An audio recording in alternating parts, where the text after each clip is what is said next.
بسم اللہ الرحمن الرحیم۔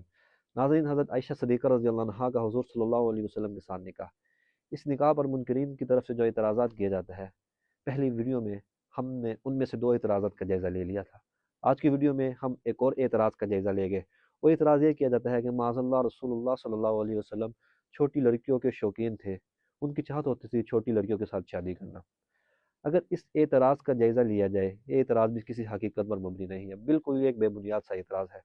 رسول اللہ صلی اللہ علیہ وسلم نے جب اپنا پہلا نکاح فرمایا، اس وقت رسول اللہ صلی اللہ علیہ وسلم کی عمر مبارک 25 سال تھی، اور جس عورت یعنی حضرت خدیجہ رضی اللہ عنہا کے ساتھ نکاح فرمایا، اور ان کی عمر رسول اللہ صلی اللہ علیہ وسلم سے 15 سال زیادہ تھی، یعنی کہ 40 سال عمر تھی ان کی۔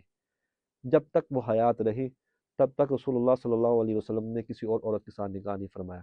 جب وہ وفات پا گئی، اس کے 3 سال بعد جا کے حضرت عائشہ صدیقہ رضی اللہ عنہا کے ساتھ نکاح فرمایا۔ اب اگر ناظرین دیکھا جائے، کیا انسان کو عورت کا شوق 50 سال یا 40 سال یا 30 سال کی عمر سے پہلے ہوتا ہے یا اس کے بعد ہوتا ہے؟ تو ظاہری سی بات ہے، جب انسان کے اندر جوانی زیادہ ہوتی ہے تو شوق بھی اس وقت زیادہ ہوتا ہے۔ لیکن رسول اللہ صلی اللہ علیہ وسلم نے اس عمر میں یعنی کہ 50 سال سے پہلے تو اس طرح کی نکاح نہیں فرمایا، لیکن 50 سال کے بعد جا کے حضرت عائشہ صدیقہ رضی اللہ عنہا کے ساتھ نکاح فرمایا۔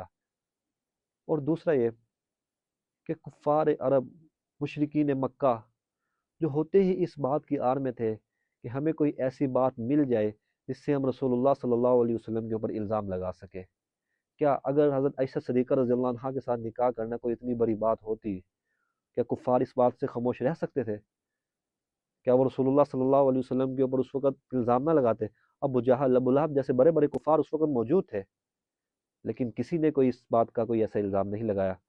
دوسرا یہ کہ رسول اللہ صلی اللہ علیہ وسلم جب کفار کو توحید کی دعوت دینے جاتے تھے تو آپ صلی اللہ علیہ وسلم کے سامنے آفر لے کر آتے تھے، آپ صلی اللہ علیہ وسلم کے سامنے پیشکش کرتے تھے کہ ہم آپ کو عرب کی حسین عورتیں دیتے ہیں، ہم آپ کو مال دیتے ہیں، ہم آپ کو بادشاہت دیتے ہیں، لیکن آپ ہمیں توحید کی دعوت نہ دیجیے، بلکہ آپ بھی اس رستے سے ہٹ جائیے۔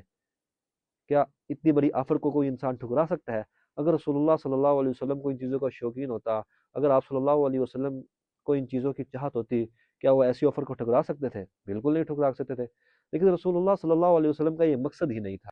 ناظرین، اگر اس اعتراض کا بھی جائزہ لیا جائے، یہ اعتراض بھی کسی حقیقت پر مبنی نہیں ہے، بالکل یہ بھی ایک بے بنیاد سا اعتراض ہے۔